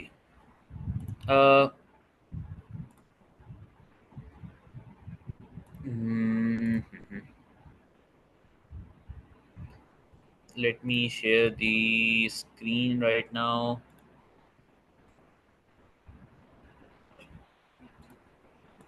हाँ, अच्छा, तो ये जो है वो आंसर आ गया हमारे पास। देखें 24%, 31.8%, 10%, 14.5%, 67 डेज, 29 डेज, 18.5%, 42.7%, 50%, 25। अच्छा, याद रहे एक बात, कैलकुलेटर के ऊपर रेशो कैलकुलेट करके डायरेक्ट फिगर नहीं पंच कर देनी, ठीक है ना। ये नहीं कि यहाँ पे सिंपल लिख दो भाई 24%, उसको बताना है कि 24% कैलकुलेट कैसे किया है, तो इसलिए फॉर्मूला यूज करना है। या फिर अगर फॉर्मूला नहीं यूज करना तो 24% लिख के आगे ऐसे ब्रैकेट में लिखना है कि जो है ना 60,000 डिवाइडेड बाय 250,000, ताकि उसको पता चले कि आपने रेशियोज कैलकुलेट कैसे किए हैं, ठीक है ना। अच्छा, जिस तरह ये देखें यहाँ पे तो लिखा हुआ है क्योंकि यहाँ पे हमें फॉर्मूला नहीं दिखा सकते। अच्छा, उसके बाद हमने कमेंट्री हम सिर्फ ऊपर ऊपर से हल्की हल्की पढ़ेंगे, ज्यादा डिटेल में नहीं जाएंगे, ठीक है, क्योंकि हमारे पास सिर्फ आधा घंटा रह गया। Performance as can be seen from the ratio calculation, Sportico has higher gross profit margin than Fitco. देखो उसने बिल्कुल स्टार्ट में एक हल्की ऐसी कंपैरिजन लाइन डाली, उसके बाद उसने कहा even though it has lower revenue overall, बिल्कुल ठीक है, रेवेन्यू कम था लेकिन जीपी मार्जिन ज्यादा है। The reason for this could be that Sportico sources item direct from the manufacturer, क्या बात है, and so does not incur manufacturing cost, बिल्कुल वही बात जो हमने की थी। Indeed, it is surprising that Fitco has a lower GPM than Sportico, given that it is selling premium branded goods. It would be expected that such goods would be sold at a higher margin, जो बात मैंने आपको कही थी। The difference could also be a result of the competition suffered by Fitco in the year, which may have led Fitco to decrease its selling prices. बिल्कुल ठीक है, बिल्कुल ठीक है। अब ये पॉइंट हमने नहीं पिक किया, लेकिन वो कह रहा है कि हो सकता है कि उनको कंपटीशन फेस हुआ उसे क्या कहते हैं फिटको, बल्कि हो सकता है उन्होंने क्वेश्चन में कहीं ये बात बताई भी हो सकता है उन्होंने ये बात कहीं पे नहीं बताई भी, हाँ ठीक है, उसने खुद से पॉइंट निकाला है, तो बिल्कुल ठीक है, ये भी ठीक हो सकता है। अच्छा, उसके बाद कहते हैं द जीपीएम में also fall further as the GPM of the active division is 40%, which is much higher than Fitco overall. तो मैंने जो आपको बात की कि जब 40% की एक्टिव डिवीजन का जीपीएम चला गया तो उसके बाद फिटको का अपना जीपीएम मजीद गिर जाएगा, ठीक है ना। उसके बाद the operating profit margin for Sportico is 4% higher than Fitco, this is not surprising given then. देखो पहले उसने वही बात की कि जीपीएम हायर है, इस वजह से जो है ना वो ओपीएम नीचे आके क्या कहते हैं, इसको कहते हैं फीड डाउन करना या कैरी डाउन करना, कि जीपीएम का इफेक्ट जो है ना वो कैरी डाउन है इन दी ऑपरेटिंग प्रॉफिट मार्जिन। उसके बाद कहता हूँ क्लोजर इंस्पेक्शन, ठीक है, आप लिख सकते हो बाय फर्दर एनालाइजिंग, आप लिख सकते हो कुछ भी यहाँ पे जो है ना अल्फाज फैंसी से यूज करके, Fitco's OPM is inflated because of the non recurring, ठीक है ना, नॉन रिकरिंग यानी कि अनयूजुअल भी लिख सकते हो आप, वन ऑफ ट्रांजैक्शन भी लिख सकते हो। 5 मिलियन गेन ऑन डिस्पोजल को मैंने कहा था ना स्पेशल डिस्कस करेगा क्योंकि वन ऑफ ट्रांजैक्शन है। इन एडिशन टू दिस फिटको profit include central services income of 1.2 million which will not recover following the disposal of active division, बिल्कुल ठीक है। It is also worth nothing that Fitco will have a higher cost base which would be expected as it operates in own stores, बिल्कुल ठीक है कि क्योंकि उनके अपने स्टोर्स हैं तो उस वजह से उनकी हायर कॉस्ट होगी, लेबर ज्यादा होगी, whereas Sportico use department stores. उसके बाद कहते हैं जी has a much higher return on capital employed, क्योंकि उनके जो ऑपरेटिंग प्रॉफिट है वो भी हायर है और lower long term date and equity है, सिंपल ठीक है। उसके बाद पोजीशन पे आगे बताओ भाई, इससे मुश्किल था कुछ, ये कोई मुश्किल था, मुझे बताओ ये कोई मुश्किल है भला? इतनी आसान आसान बातें, स्ट्रेट फॉरवर्ड बातें भाई उसने लिखी हुई है, प्लेट में रख के नंबर दे देता है एग्जामिनर और तुम लोग परेशान होते हो इंटरप्रिटेशन को लेके। Fitco has a gearing ratio twice that of Sportico as it has much higher long term debt. क्या बात है, बहुत शुक्रिया कैप्लन भैया आपका हमें बताने का। This makes Fitco a riskier business than Sportico, क्या बात है भाई, as it must meet these debt repayments और वुड फेस इंसॉल्वेंसी, बिल्कुल ठीक है। As the gearing is much lower than क्या कहते हैं Sportico is much lower than that of Fitco, Sportico should be able to secure debt finance if needed for its planned international expansion. क्या बात है, ये पॉइंट हमने pick नहीं किया था। वो कहता है, उसने जिक्र किया था ना, मैंने कहा था ना कि आपने नोट्स को लाजमी इनकॉर्पोरेट करना है, नोट्स की हर बात को लाजमी कहीं ना कहीं फिट कराना है। ये देखें, ये इसने बोला था ना कि Sportico plans to expand, रुकें जरा,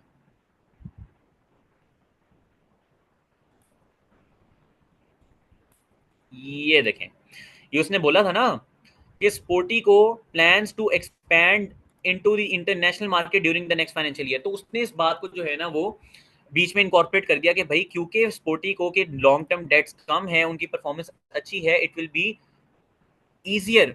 एग्जाम में भी लाइबा आसान ही आते हैं, it's all about controlling your nerves at that moment, ठीक है। एग्जाम में भी ऐसे ही सवाल आते हैं, मेरे एग्जाम में बिल्कुल ऐसा सवाल आया था जिसमें मैंने 99 मार्क्स लिए थे, अल्हम्दुलिल्लाह ग्लोबल डिस्टिंक्शन ली थी, ऐसे ही बिल्कुल ऐसे ही आया था। अच्छा खैर, हम कहाँ पे थे? आप लोगों ने टेंशन लेनी है, आप लोगों ने बस तब जो है ना अपनी नर्व्स के ऊपर कंट्रोल रखना है, नर्वस नहीं होना, तो इंशाल्लाह सारा पेपर हो जाता है। अच्छा जी, उसके बाद फिट को कहता है जी हायर फाइनेंस कॉस्ट इनकर हो रही है, ठीक है ना, both companies can currently cover interest payments, लेकिन जो है वो फिट को का कैश बैलेंस बहुत कम है, फलाना ढिमकाना, ट्रेड पेबल 67 है, उसके 29 है, this is consistent with the fact that Fitco has much lower cash balance. तो जब कैश बैलेंस ही नहीं है तो पेबल्स कहाँ से पे करेंगे, जबकि स्पोर्टिको के पास अच्छा खासा पड़ा हुआ है, this could lead to future problems as well.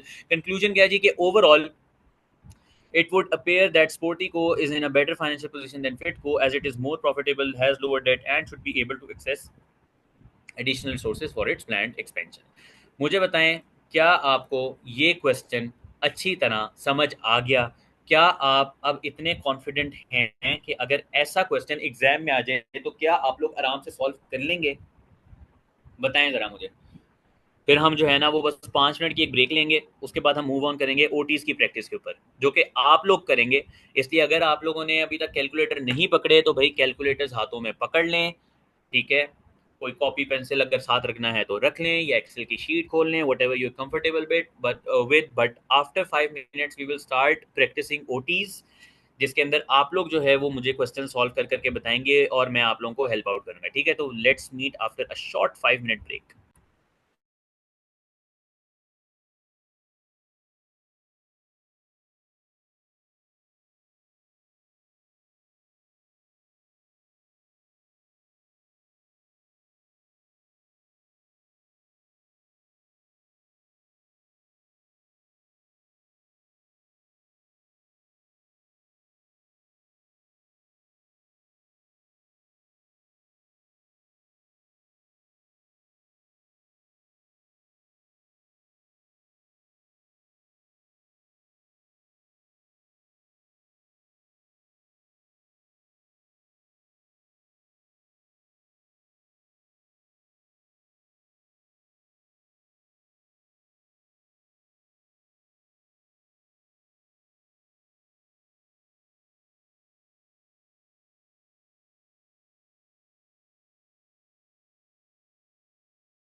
जी बस हम लोग 2 मिनट में स्टार्ट करते हैं।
ओके गाइस, जी 5 मिनट हो गए हैं। I am sorry for delay. असल में मैं एक छोटे से काम में लग गया था। जी तो बताएं गाइस, कहाँ से शुरू करें यार प्रैक्टिस ओटीज की? बताओ बताओ बताओ बताओ बताओ बताओ बताओ बताओ बताओ बताओ बताओ बताओ बताओ बताओ बताओ बताओ बताओ बताओ। देखो, जो ऑलरेडी पोर्टल के ऊपर पढ़े हुए हैं, मैं चाहूंगा कि हम उनके अलावा जो स्टैंडर्ड्स हैं उनको थोड़ा सा देख लें। ठीक है, तो हम थोड़ा रैंडमली देखेंगे ओटीज को। ठीक है जी।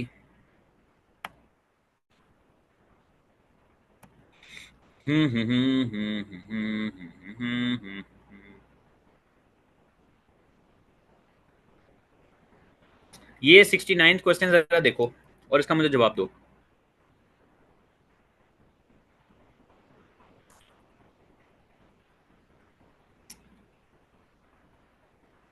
ओटीयूज की प्रैक्टिस यही 15-20 मिनट की होगी मैक्सिमम। अच्छा चलो, इससे पहले ना ओटीयूज की प्रैक्टिस से ज़्यादा इंपॉर्टेंट है, मैं आपको बताता हूँ कि फाइनल काउंट्स का, अच्छा फाइनल काउंट्स का भी Manahil, just give me a second so that I can share my screen. देखिए, मैं पता है क्यों कह रहा हूँ, मैं इसलिए कह रहा हूँ, ये देखें, आप लोगों ने यूट्यूब पे जाना है, आप लोगों ने जाना है नियर पियर एसीसी के चैनल के ऊपर।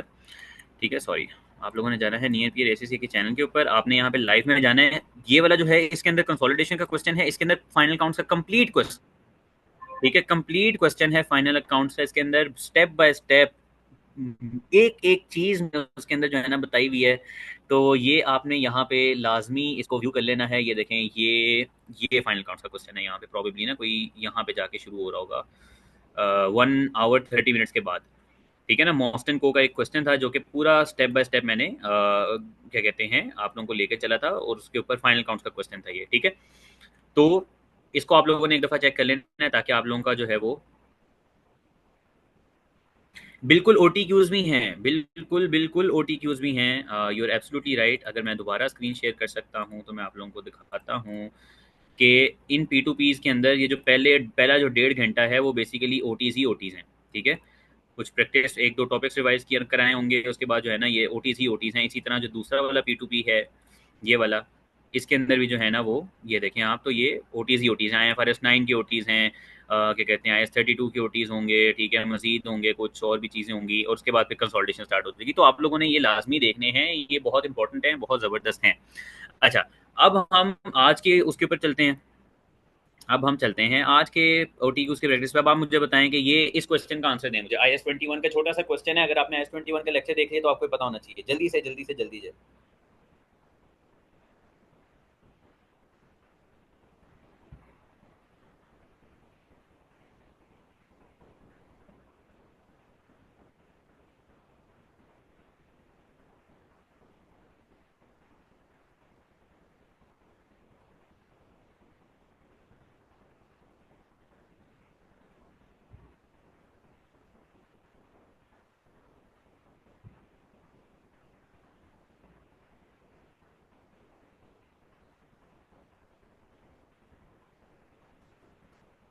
ऑल राइट, बिल्कुल ठीक है।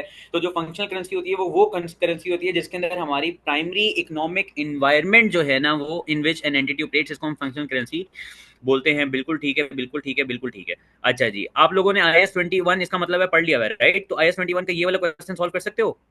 बताओ बताओ बताओ जल्दी। सॉल्व करोगे अगर आप लोगों को 3-4 मिनट दूं? Okay okay, all right guys, question is on your screen. कौन बनेगा करोड़पति में 2 लाख रुपए के लिए? अगला क्वेश्चन आप लोगों की कंप्यूटर स्क्रीन के ऊपर ये रहा। 2 मिनट आप लोगों के पास, बल्कि नहीं 4 मिनट आप लोगों के पास, जल्दी से इस क्वेश्चन को सॉल्व करना है। उसके बाद फिर हम अगर आप लोगों से सॉल्व ना हुआ तो हम इसको मिलकर सॉल्व करेंगे। जल्दी जल्दी जल्दी।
क्या बात है भाई आप लोगों की, I am proud of you.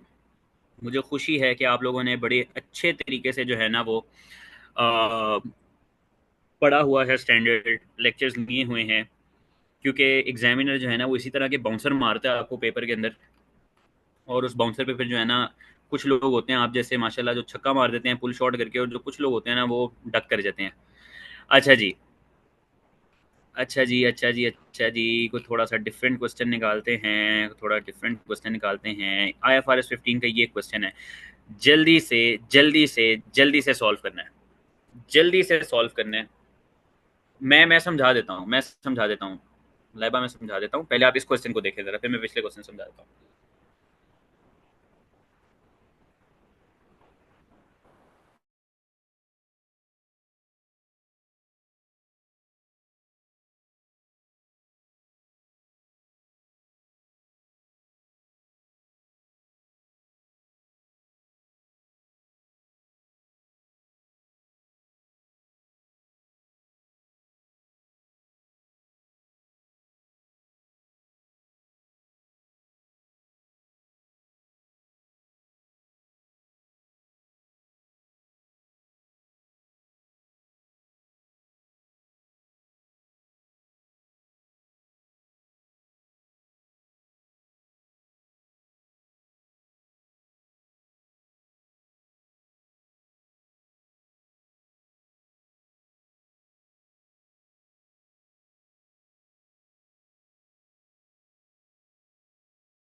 Question क्यों नहीं समझ आया? क्वेश्चन वो पूछ रहा है कि भाई ये चार आपके पास जो है ना वो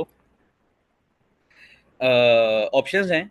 इसके अंदर उसने बताया हुआ है कि भाई पहले ऑप्शन में उसने बताया हुआ है कि एजेंसी सेल की है 2.5 लाख की, जिसके ऊपर सिर्फ 10% का कमीशन जो है ना वो रिकॉर्ड होना चाहिए था रेप्रो का, लेकिन उन्होंने पूरी एजेंसी की सेल्स 25 to 50,000 की रिकॉर्ड की हुई है। सेल प्रोसीड्स उन्होंने 20,000 की रिकॉर्ड की हुई है for motor vehicles which were no longer required by repro.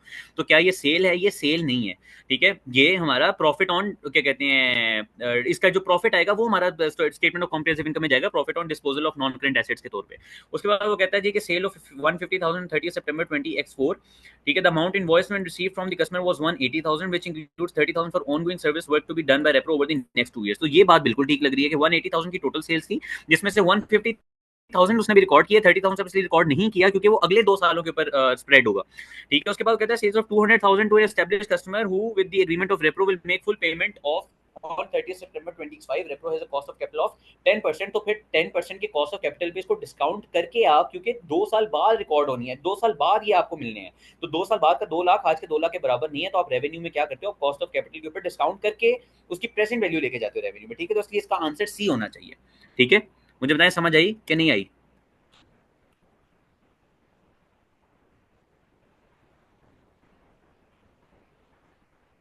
अच्छा, बेसिकली लाइबा आपने पूछा था कि पिछले क्वेश्चन को भी थोड़ा सा एक्सप्लेन कर दें क्योंकि आपका आंसर गलत आ रहा था। तो बेसिकली ये देखें, जो हमारा यहाँ पे ना उसने बड़ा क्लियरली बताया था, कहाँ पे, हाँ, Sunshine is an entity with reporting date and functional currency of dollars on 30 June 20x1 it purchase land from overseas at a cost of 30 million dinars, ठीक है ना। The land is an item of property plant equipment that is measured at using the cost model. तो using cost model के ऊपर वो जो है ना रिकॉर्डेड है, ठीक है। और ये लैंड है यानी कि एक नॉन मॉनेटरी एसेट है। तो हमने IS 21 में बड़ा क्लियरली पढ़ा था कि एक नॉन मॉनेटरी एसेट को आप हिस्टोरिक कॉस्ट के ऊपर, हिस्टोरिक रेट के ऊपर मेंटेन करते हो। तो 3 दिनार इज इक्वल टू $1 यानी कि 30 मिलियन दिनार इज इक्वल टू $10 मिलियन। तो $10 मिलियन की कैरिंग अमाउंट है, ये साल के एंड पे चेंज नहीं होगी। अगर रीवैल्यूएशन मॉडल के ऊपर होता तो फिर हम क्या करते हैं, हम इसकी फेयर वैल्यू के ऊपर इसको रिकॉर्ड करते हैं। हम फेयर वैल्यू के मुताबिक देखते हैं कि क्या दिनार का रेट है साल के एंड पे, फेयर वैल्यू क्या है, और उसके मुताबिक हम उसको 16 मिलियन पे जो है ना हमें लेके जाना पड़ता है। लेकिन अभी 10 मिलियन के ऊपर ही हम इसको लेके जाएंगे, क्यों? क्योंकि हिस्टोरिक कॉस्ट उसकी क्या है, हिस्टोरिक कॉस्ट उसकी $10 मिलियन। मुझे पता है, समझ आ गई?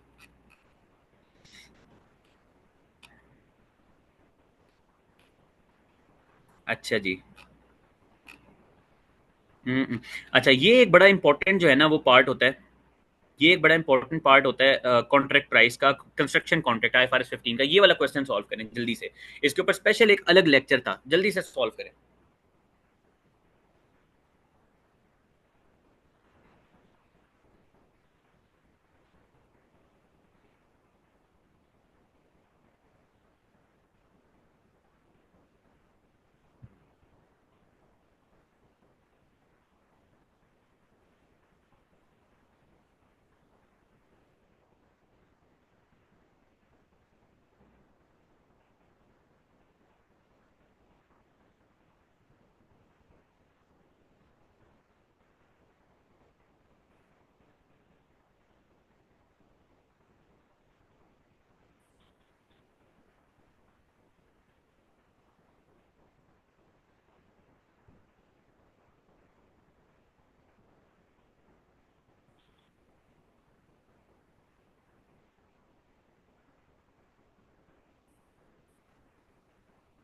ओके जी, तो आप लोग कह रहे हैं कि इसका आंसर है सी।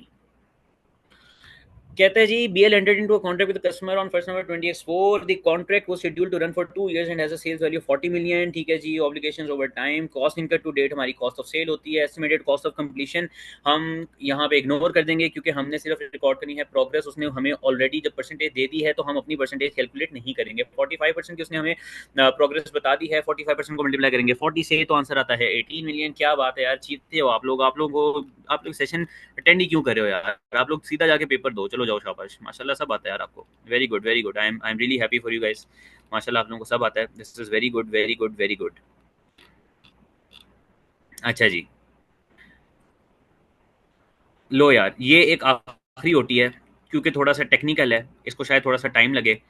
आप लोगों ने बताना ये है, आप लोगों ने बताना ये है कि भाई भाई भाई भाई भाई भाई, आप लोगों ने मुझे बताना है कि नॉन करेंट लाइबिलिटी क्या है, करंट लाइबिलिटी क्या है, फाइनेंस कॉस्ट क्या है 31 दिसंबर 20x4 यानी कि दूसरे साल की, आफ्टर दिस क्या कहते हैं, लीज हैज बीन इनिशिएटेड, ठीक है। 1 जनवरी 2023 को स्टार्ट हुआ, 31 दिसंबर 20x4 यानी कि 2 साल बाद जो है ना, जो अगले साल की जो फाइनेंशियल स्टेटमेंट्स है उसके अंदर फाइनेंस कॉस्ट क्या होगी, नॉन करंट लाइबिलिटी क्या होगी, करंट लाइबिलिटी क्या होगी। आपको टेबल बनाना आता है, आपको पता है कि पेमेंट इज इन एडवांस, तो इसका मतलब है कि पहले आप पेमेंट डिडक्ट करोगे, जो सब टोटल होगा उसके ऊपर फाइनेंस कॉस्ट लगाओगे इस रेट के ऊपर, ठीक है। और प्रेजेंट वैल्यू उसने आपको पहले दे दी है। तो जल्दी से जल्दी से जल्दी से इस क्वेश्चन को आप लोग सॉल्व कर लें, आप लोग के पास सिर्फ 5 मिनट है।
क्या बात है गाइस, बहुत ही अच्छे, बहुत ही कमाल, बहुत ही आला।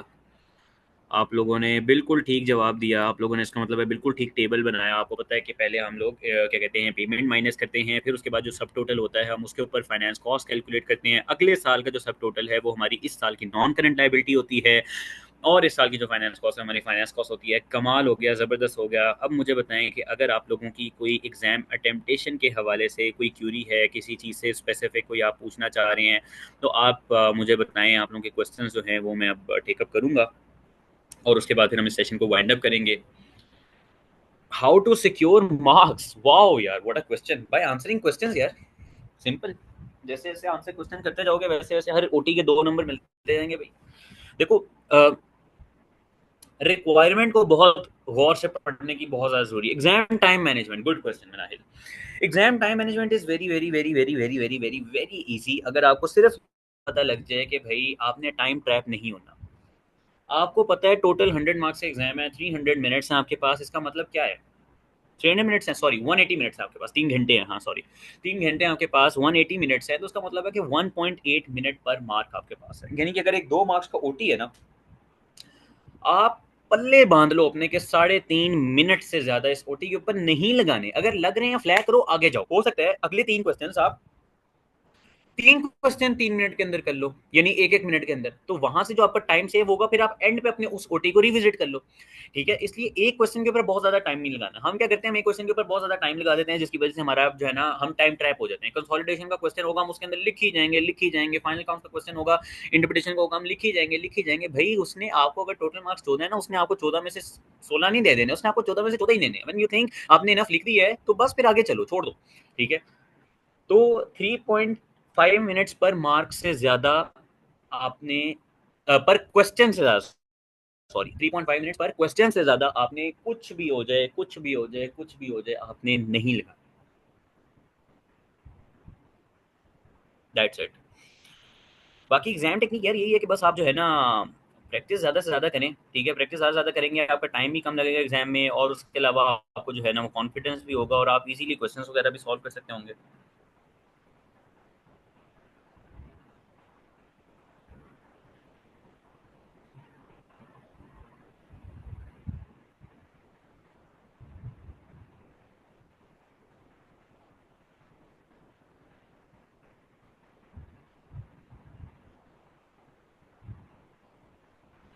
Kit kit kit kit kit, Caplin kit, BPP kit घोल के पी जाए इन 10 दिनों के अंदर।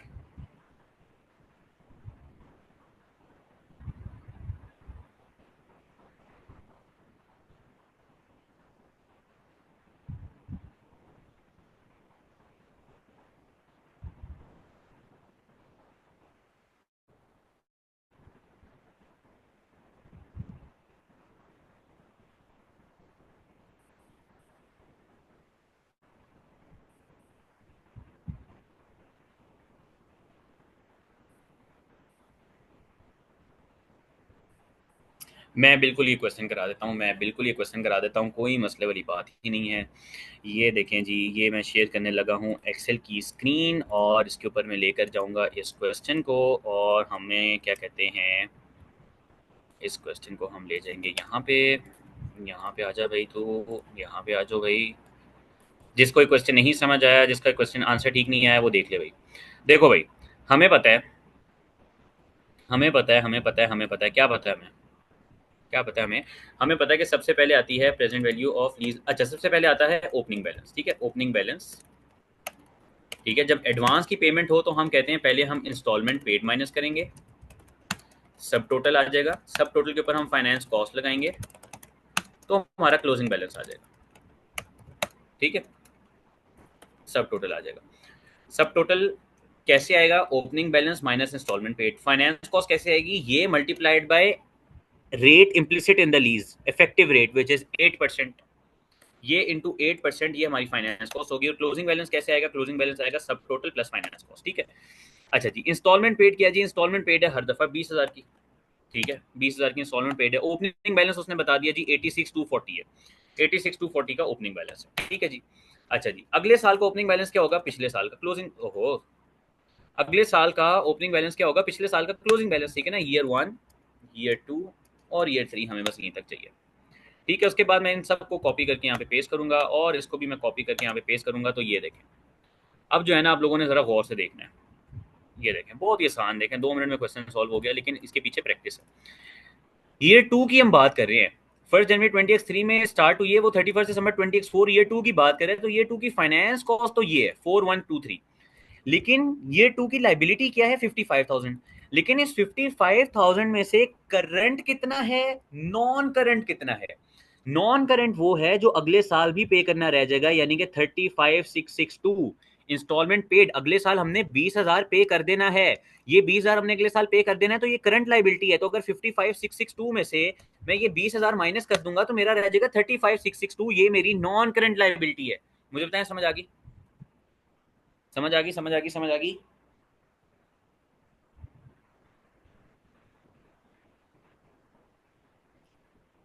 समझ आ गई?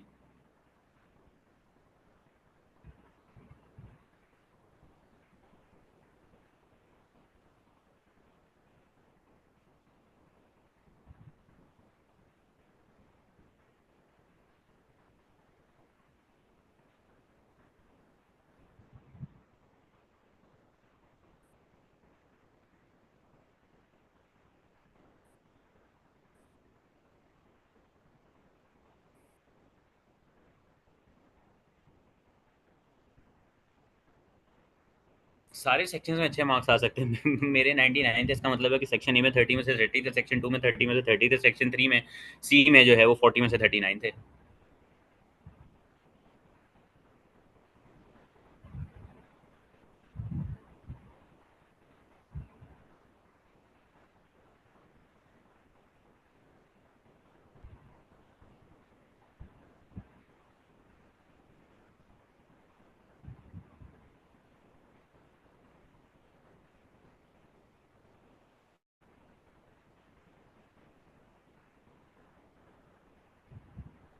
नहीं, कोई स्पेसिफिक टॉपिक नहीं है ओटी केसेस में। हाँ ये है कि थोड़ा जो है ना वो